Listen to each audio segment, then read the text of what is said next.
Gunung Rinjani, megah dan agung menjulang di Lombok, kembali menjadi saksi bisu atas sebuah tragedi yang menyayat hati dunia. Bukan karena letusannya, bukan pula karena badai atau gempa, tapi karena seorang wanita muda, turis asal Brasil bernama Juliana de Souza Pereira Marins ditemukan tak bernyawa di jurang Rinjani setelah hilang selama 4 hari. Tapi tragedi ini menyimpan lebih dari sekedar duka. Ia menyisakan misteri, bisikan halus dari gunung yang diyakini masyarakat setempat sebagai tempat bersemayamnya para makhluk gaib. Dan kisah ini tidak sesederhana orang tergelincir lalu mati. Juliana datang ke Indonesia seorang diri. Ia dikenal sebagai solo traveler, wanita berani yang menyukai petualangan ekstrim. Banyak rekannya menyebutnya tangguh, disiplin, dan sangat menghargai budaya lokal. Namun tak ada yang bisa menduga bahwa langkah kakinya di jalur pendakian Rinjani akan menjadi perjalanan terakhirnya. Bersama 5 pendaki lainnya dan seorang pemandu, Juliana memulai pendakian pada 21 Juni. Namun, hanya beberapa jam setelah perjalanan dimulai, ia mengeluh kelelahan dan meminta waktu istirahat. Yang mengejutkan, ia tertinggal sendirian. Pemandu dan kelompoknya terus berjalan dengan alasan akan menunggu di pos selanjutnya. Apa yang terjadi setelah itu masih menjadi misteri. Tapi yang pasti, sekitar 1 jam kemudian, Juliana terpeleset dari jalur sempit dan terjatuh ke jurang sedalam lebih dari 500 meter. Bukannya langsung menghilang, keberadaannya justru terpantau oleh drone thermal milik tim pencari. Dalam cuplikan yang tidak sepenuhnya dirilis ke publik, Juliana terlihat masih hidup. Ia bergerak, melambaikan tangan, bahkan terdengar samar berteriak. Namun, lokasi jatuhnya yang curam, cuaca yang buruk, dan pasir yang tidak stabil membuat proses evakuasi nyaris mustahil. Yang mengherankan adalah waktu. Selama 4 hari Juliana terjebak, kondisi cuaca memang memburuk. Namun masyarakat bertanya, mengapa tidak ada evakuasi cepat? Mengapa tim SAR terkesan lamban? Lebih dari itu, mengapa justru para relawan lokal yang kemudian menemukan jasad Juliana dan bukan tim resmi?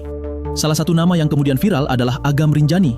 Ia bukan anggota SAR, bukan juga aparat, tapi justru dia yang memimpin pencarian dari sisi yang lebih curam, menantang maut, dan berhasil menjangkau lokasi jenazah. Dalam sebuah wawancara, Agam mengatakan, ada dorongan batin yang aneh. Seperti ada yang menuntun ke tempat itu. Saya tidak bisa menjelaskan. Saya hanya mengikuti perasaan. Namun bukan hanya soal kejanggalan teknis, mulailah muncul bisikan-bisikan dari warga sekitar. Mereka yang sudah lama Beberapa menyebutnya Dewi Anjani yang dipercaya sebagai penguasa gaib Rinjani. Dalam cerita masyarakat, jika ada pendaki yang tidak bersih niatnya atau melanggar pantangan, maka gunung bisa menolak kehadirannya. Terkadang dengan hujan tiba-tiba, terkadang dengan suara, dan dalam kasus paling ekstrim, dengan meminta tumbal.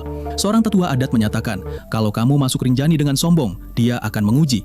Tapi kalau kamu masuk dengan hati bersih, dia akan membimbing. Kisah tentang Juliana pun mulai dikaitkan.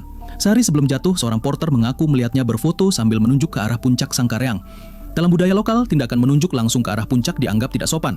Di malam kedua pencarian, seorang relawan mencium bau melati sangat kuat di sekitar area pencarian, padahal tidak ada bunga apapun di sana.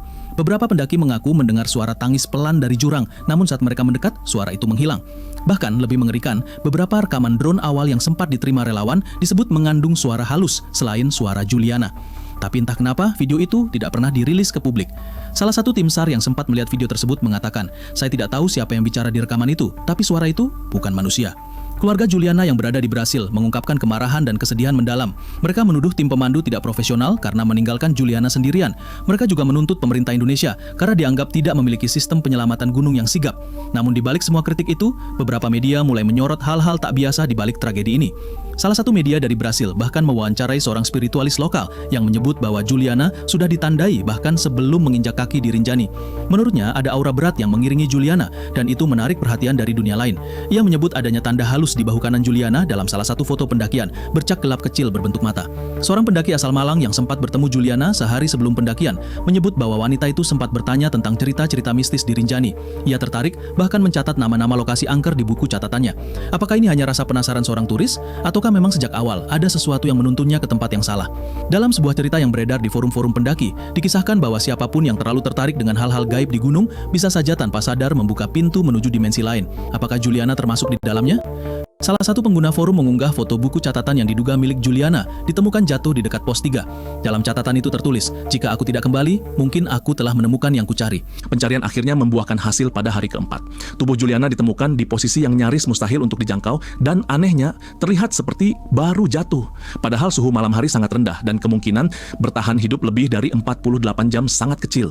Beberapa relawan yang membantu evakuasi bahkan enggan bercerita detil tentang kondisi jenazah. Salah satu dari mereka hanya berkata, wajahnya wajahnya seperti orang yang sedang melihat sesuatu sebelum mati. Ucapan ini langsung menambah spekulasi publik.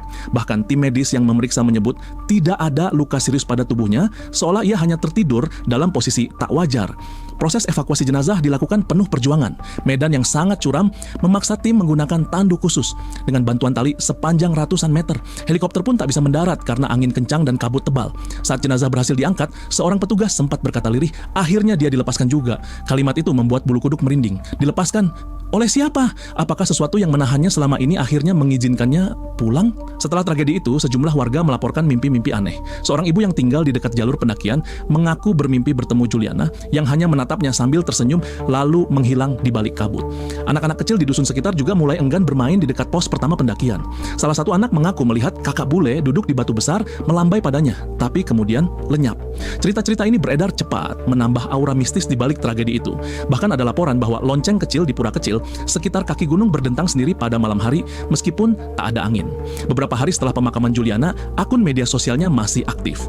Yang mengejutkan, muncul satu postingan misterius yang kemudian cepat dihapus. Postingan itu hanya menampilkan foto puncak Rinjani dengan caption berbahasa Portugis, Eu ouvi voce, yang artinya aku mendengarmu.